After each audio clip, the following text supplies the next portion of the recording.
महाराजगंज थाना और दरौदा थाना क्षेत्र में रंगदारी मांगने की करीब 5 घटनाएं घटी थी, जिसमें अलग अलग प्राथमिकी दर्ज की गई थी। उसमें भीखा बांध में और महाराजगंज में, फिर बाल बंगरा के पेट्रोल पंप वाले से, रामचंद्रापुर एक जगह है वहाँ भी एक रिटायर वीडियो है, उनसे कई लोगों से रंगदारी की मांग की गई थी। और आप लोगों को पहले भी यह सूचना प्राप्त हुई होगी कि 1-2 जगह गोली भी चलाई, इन लोगों ने चलाई। तो इसी में हम लोगों ने अलग अलग कांड दर्ज किया था। कुल 5 कांड दर्ज हैं। और इसमें जो मेन अभियुक्त हैं, इस पूरे घटना के जो मुख्य अभियुक्त हैं वो है रोहित यादव, जो पहले से ही कई कांडों के फरारी अभियुक्त हैं। तो इस घटना के बाद पुलिस के लिए एक बहुत बड़ा चैलेंज था, तो पुलिस ने इसको चैलेंज के रूप में लेते हुए इसमें एक टीम बनाया गया था। मतलब भी दरौदा थाना प्रभारी, जामो थाना प्रभारी और बसंतपुर थाना प्रभारी, एसडीपीओ महाराजगंज, सीआई महाराजगंज, इस सब लोगों की एक टीम बनाई गई थी और ये लोग इस पर लगातार काम कर रहा था। और इसी क्रम में कल 3 लोगों की अरेस्टिंग हुई है और इस कांड के जो मुख्य मेन अभियुक्त हैं रोहित यादव, उनकी भी गिरफ्तारी कर पुलिस ने की है।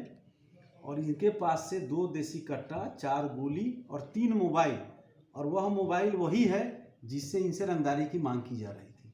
इसमें भी आपको बताना चाहेंगे कि ये लोग डायरेक्ट कॉल भी कर रहा था और ऐप भी डाउनलोड करके उसका भी सहारा ले रहा था। तो दोनों तरह का इस्तेमाल करके ये लोग रंगदारी की मांग कर रहा था।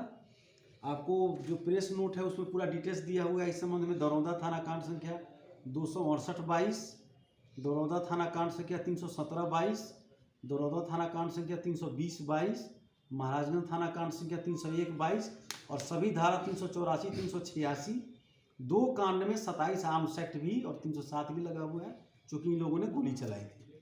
तो इस प्रकार इनकी गिरफ्तारी हो जाने से, रोहित यादव की गिरफ्तारी होने से बहुत ही बड़ी पुलिस की उपलब्धि इसको माना जा सकता है। और इसकी गिरफ्तारी हो जाने से उस क्षेत्र में जो रंगदारी मांगने का एक सिलसिला चल रहा था और एक बहुत बड़ा पुलिस के लिए भी एक चुनौती थी और लोग भी काफ़ी इससे परेशान हो रहे थे, तो उसका पूरी तरह से यह उद्भेदन हो गया। लेकिन रोहित यादव से पूछताछ के क्रम में यह पता लगा है कि इनके गिरोह में और भी कई लोग हैं। रोहित यादव के साथ इनके गिरोह के 2 व्यक्ति और पकड़े गए, 2 अपराधकर्मी, जिसका नाम है विशाल सिंह, दरौदा का ही रहने वाला है, और प्रिंस कुशवाहा, दरौदा का ही रहने वाला है। तो कुल 3 लोगों की गिरफ्तारी हो गई इनके गिरोह से। लेकिन इनके गिरोह में अभी कुछ और अपराधकर्मी हैं जो इनके इशारे पर कार्य कर रहे थे। उनकी गिरफ्तारी के लिए पुलिस लगातार प्रयास कर रही है और उनकी भी शीघ्र गिरफ्तारी हो जाएगी। लेकिन सबसे बड़ी उपलब्धि इसमें रोहित यादव की गिरफ्तारी है और इससे निश्चित रूप से ये इस तरह के जो अपराध हो रहे थे उस पर निश्चित रूप से नियंत्रण होगा। और यह इसमें थाना प्रभारी जो टीम काम कर रहा था, इन्होंने बहुत ही अच्छा काम किया है और लगातार परिश्रम किया है। तो इन लोगों को हम सबको जो भी सूटेबल प्राइज होगा उस प्राइज से हम इन लोगों को पुरस्कृत करेंगे। आपको मैंने बताया है कि रोहित यादव का अभी जो 5-6 कांड दर्ज हुआ है रंगदारी का, वो तो क्रिमिनल हिस्ट्री है ही। इसके अलावा भी पहले से मैरवा में 394 यानी लूट का केस है, डकैती का केस है और इसके अलावा आर्म्स एक्ट का भी केस है। तो यह पहले से अपराधकर्मी है और पहले से हमारे कांड में फरार अपराधकर्मी है, जिसको हम लोग पहले से खोज रहे थे और यह बाद में आकर इस तरह की घटना कारित करने में संलिप्त हो गया। एकदम आदतन अपराधकर्मी है और बहुत ही डिस्परेट टाइप का अपराधकर्मी आप इसको कह सकते हैं। हम आपसे बात किए थे कि जिले में 2 थाना में विशेष रूप से, एक हमारा बरहरिया और एक उधर दरौदा, इस क्षेत्र में कुछ रंगदारी मांगने की घटना घट रही थी, जिस क्रम में 4-5 FIR भी दर्ज हुआ था। तो अभी कल रात को एक गुप्त सूचना के आधार पर 3 लोगों को पकड़ा गया है बरहरिया थाना क्षेत्र से। उनके पास से हथियार, गोली और मोबाइल पकड़ाया। उनका जब जांच किया गया और जब उनसे पूछताछ किया गया तो इन लोगों और इनसे जो मोबाइल बरामद हुआ उसका भी पड़ताल किया गया, तो इसे पता लगा कि अभी कुछ दिन पहले एक चिमनी भट्ठा व्यवसायी हैं बरहरिया के, बबलू सिंह, उनसे 10 लाख की रंगदारी मांगी गई थी और एक और चिमनी भट्टा व्यवसायी है जो सराय थाना क्षेत्र के रहने वाले हैं, उखई के ब्रजेश कुमार, उनसे भी 10 लाख की रंगदारी मांगी गई थी। तो दोनों रंगदारी इसी तीनों लोगों ने मिलकर मांगी थी, जिसकी अभी गिरफ्तारी की गई है। और इनके मोबाइल में जो एक ऐप डाउनलोड किया हुआ है इन लोगों ने, उस ऐप का यह अपना क्वालिटी है कि जब आप उस ऐप से किसी को फ़ोन करते हैं तो ये इस ऐप में नंबर कहीं और का दिखता है, जिससे एक तकनीकी अनुसंधान करने में परेशानी होती है। यह ऐप आपको कभी दुबई का दिखाएगा, कभी टावर लोकेशन, कभी गुजरात का दिखाएगा। तो इस ऐप का इस्तेमाल करके और ये लोग इन दोनों से रंगदारी मांग रहे थे और इस संबंध में दोनों थाना में केस भी दर्ज हुआ है। तो इनका यह मोबाइल, आर्म्स और गोली सब बरामद हो गया। इन लोगों ने अपना पूरा कन्फेस कर लिया। और जो इस पूरे घटनाक्रम में दोनों केस में जो 3 लोग सम्मिलित होकर जो ये कार्य कर रहे थे, तो तीनों लोगों की गिरफ्तारी हो गई।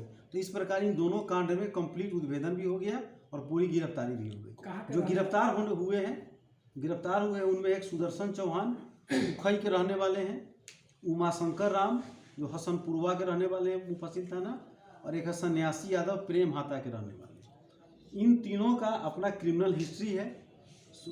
उमाराम इसमें एक पहले का बहुत ही नोटोरियस क्रिमिनल रहा है, जिसपे 395 डकैती का कांड, चोरी का सामान लेके घूमने का कांड, चोरी की डकैती योजना बनाने का कांड, आर्म्स एक्ट या शराब का कांड, इस तरह का कई कांड दर्ज है, जिसका कि हम लोगों ने आपको जो प्रेस नोट दिया है उसमें पूरा उल्लेख किया हुआ है। सन्यासी यादव भी पहले चोरी के कांड में जेल जा चुके हैं। सुदर्शन चौहान भी पहले 384 यानी रंगदारी मांगने के कांड में रंगदारी मांगने और 307 यानी किसी पर जानलेवा हमला करने के आरोप में पहले 2020 में ही जेल जा चुके हैं। तो इन तीनों का अपना क्रिमिनल हिस्ट्री है और तीनों की गिरफ्तारी से इन दोनों कांड का उद्भेदन ही नहीं हो गया, बल्कि एक तरह से है इसका पटाक्षेप भी हो गया। रंगदारी मांगने की का जो एक गिरोह सक्रिय हुआ था उसका पूर्णतः पटाक्षेप। सर, पहले जो बरहड़िया में रंगदारी मांगने में 2-3 लोग गिरफ्तार हुए थे, क्या उन दोनों की मिली भगत है? ये नहीं, इसमें हम लोगों ने इनसे पूछताछ किया, ये तीनों मिलके एक अपना गिरोह बना लिया था और अपने ढंग से यह रंगदारी मांग रहे थे। बरहड़िया में जो गिरफ्तारी हुई थी, जो पहले मैंने आपको प्रेस ब्रीफ में बताया भी था, वह एक अलग गिरोह था, जो वो भी कई केसों कांड से निकला हुआ, जेल से मुक्त हुआ था। उन लोगों ने अलग से एक बनाया था और उनसे रंगदारी मांग रहे थे, तो उसमें भी सारे लोग पकड़े गए और उनका यह पटाक्षेप हुआ। अभी तक कितने लोग से रंगदारी मांग चुके थे? कॉल कर रहे थे, वो क्या नंबर, मोबाइल नंबर जाता था या नहीं, नेट नंबर? मैंने आपको बताया है कि उसमें नेट नंबर भी जाता था। एक ऐप है, उस ऐप को डाउनलोड किया हुआ है।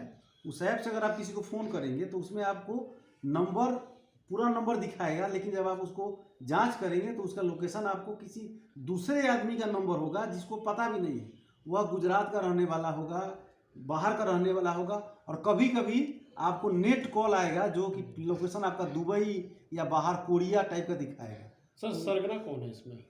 सरगना तो इसका जो सबसे सातिर इसमें अपराधकर्मी है वह है उमाशंकर राम। और ये दोनों जो हैं उसको सहयोग कर रहे थे और नंबर लाके जो चिमनी भट्टा वाले लोग हैं उनका नंबर इसको उपलब्ध करा रहे थे। और इसमें जो मोबाइल है, जो ऐप डाउनलोड किया हुआ है, वह ऐप सुदर्शन चौहान का है। मोबाइल सुदर्शन चौहान का है जिसमें वह ऐप था, और उसी ऐप के माध्यम से लोग अपना मांग रहा था बहुत साथीराना ढंग से। तो ऐप से आप पकड़ नहीं सकते थे अमूमन जनरली टेक्निकल अनुसंधान करके, तो इनको पूरा पता था, इसलिए इसका इस्तेमाल करके यह घटना कर रहे थे। तो इस प्रकार यह पूरा गैंग। सर, गिरोह में और लोग शामिल है या नहीं? इन तीनों का ही गिरोह था।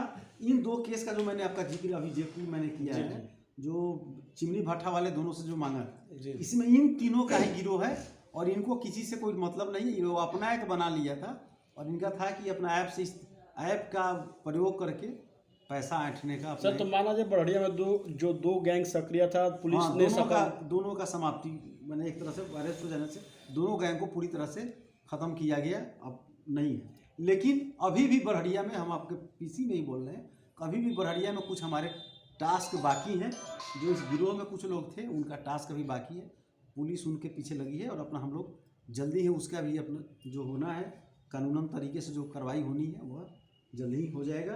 तो इस प्रकार से यह पूरा मामला खत्म। सर, कौन से टीम बनाई गई थी, इन लोगों को गठित किया गया था इन लोगों को गिरफ्तार करने के लिए? इसमें इन दोनों कांड का जो उद्भेदन हुआ है उसमें मेरा बरहड़िया थाना प्रभारी, मुफस्सिल थाना प्रभारी और सराय थाना प्रभारी और टाउन थाना प्रभारी, टाउन थाना के इंस्पेक्टर भी, ये चारों लोगों ने इन दोनों केस के पीछे इन लोगों को लगाया गया था और इस दोनों केस को इन लोगों ने सॉल्व किया है। बहुत ही अच्छा काम किया है। पूरा कंप्लीट गिरोह ही पकड़ा गया, जो 3 लोगों का था अपना गिरोह, पूरा गिरोह ही पकड़ा सर ईंट भट्ठा व्यवसायी के अलावा भी किसी और से गिरफ्तार जानकारी मांगी गई थी क्या इन लोगों के द्वारा? 2 ईंट व्यवसायी के आपको पता है? 2 के अलावा? दो के अलावा नहीं, अभी लोगों ने शुरू ही किया था, अभी शुरू किया था और ऐप का इस्तेमाल करके, और उसी में इन लोगों की गिरफ्तारी हो गई तो यह मामला ही खत्म।